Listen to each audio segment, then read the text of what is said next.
یہ سوچتے ہوئے کہ ناجائز تجاوزات جب گرائی جائیں گی تو بڑے بڑے جب گھر گریں گے تو اس کا بھی گرے گا۔ پھر خاور کی زندگی میں ایک آبدہ سومرو نام کی ایک عورت آتی ہے جس کے اپنے ہی کھلواڑ ہیں اور وہ اس کے لیے امریکہ میں جا بستی ہے، اور پھر اس کی زندگی میں ڈاکٹر سلطانہ سومرو آتی ہے اور اپنی زندگی کے 60ویں برس میں اسے محبت کا احساس ہوتا ہے، اور امیروں، طاقتوروں اور کے فارم ہاؤسز چھوڑ کر حکومتی اہلکار اس کا گھر گرا دیتے ہیں، جہاں وہ ڈاکٹر سلطانہ کے ساتھ زندگی گزارنے کے خواب دیکھتا ہے۔ شروع ہو جاتا ہے دیکھنا، مگر بے سود۔ وہ اپنی بدلی ہوئی بے حقیقت زندگی سے بھاگنے کے لیے سائیں سندھ سرکار کے دامن میں ڈیرا ڈالتا ہے، اور ڈاکٹر سلطانہ کی واپسی پر، امریکہ سے واپسی پر ایئرپورٹ پر جا کر اس کا استقبال کر کے اپنی محبت کا یقین دلانا چاہتا ہے، مگر سائیں سرکار کے وسیع علاقے میں اندھی ڈولفن جو کہ آ گئی تھی، اس کو دیکھنے کے اچھوتے تجربے کے بعد رات کی کو زندگی سے منہ موڑ لیتا ہے، اور اس کی لاش کشتی میں ہے اور مکھیاں بنا رہی ہیں جو موت کی علامت تھی۔ اچھا، اب کتاب جو ہے وہ کہانی بتاتی ہے کہ بظاہر بھری زندگی گزارنے والے بھی تنہا، خالی، اداس اور محبت کے متلاشی ہوتے ہیں۔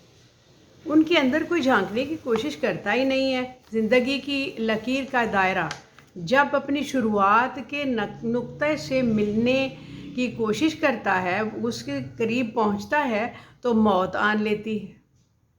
یہی اختتام ہے۔ کشتی میں لاش ہے، مکھیاں بنا رہی ہیں۔ کشتی میں ہی سواری سے آغاز ہوا تھا۔ خاور کی بیٹیاں جو بیاہی گئی تھیں اور اس کی بیوی کا انتقال ہو گیا تھا، تو اس نے شادی کا جھنجھٹ نہیں پالا، ایک الگ علاقے میں گھر بنایا، وہاں سے اس نے آگے زندگی جو بڑھائی، لکھنے کا آغاز کیا۔ وہ سلطانہ کے ساتھ بھوکھیا زندگی گزارنا چاہتا تھا، لیکن وہ یہ خواہش پوری نہ کر سکا، اور طارق صاحب نے ہمیشہ دریاؤں، پانیوں میں خاص ان کا تعلق رہا ہے، جس کا انہوں نے بہاؤ میں بھی دریا خشک ہونے کا ذکر کیا ہے۔ ان کی کہانی اس کے ارد گرد گھومتی ہے۔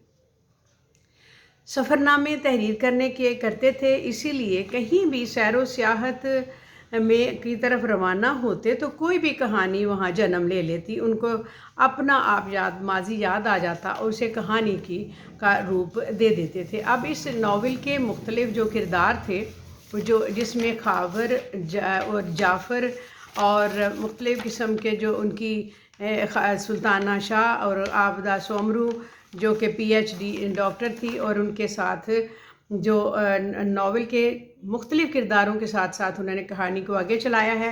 اور جب انسان بوڑھا ہو جاتا ہے تو اس کو کوئی پوچھتا نہیں ہے، اور ایک خاور، ماما جعفر، سرور، اس کی بیوی پکھی، ان کا نومولود بچہ عباس برمانی کا خاص آدمی فہیم، اور ایک نہ چاہنے والا ہمراہی۔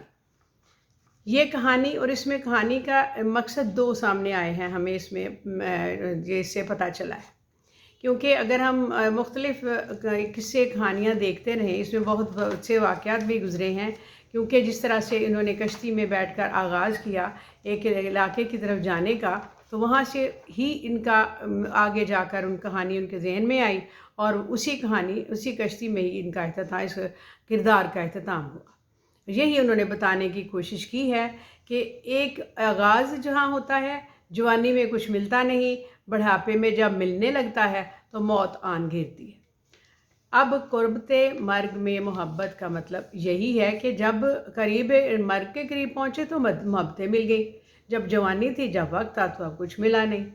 یہی اس کہانی کا مقصد، اور اکیلے آدمی کو کوئی دیکھتا نہیں، کوئی جھانکتا نہیں، کوشش، لگاتار کوشش، محنت زندگی کا مقصد رہا ہے۔ یہی اس ناول کا ایک مختصر سا اجازہ تھا۔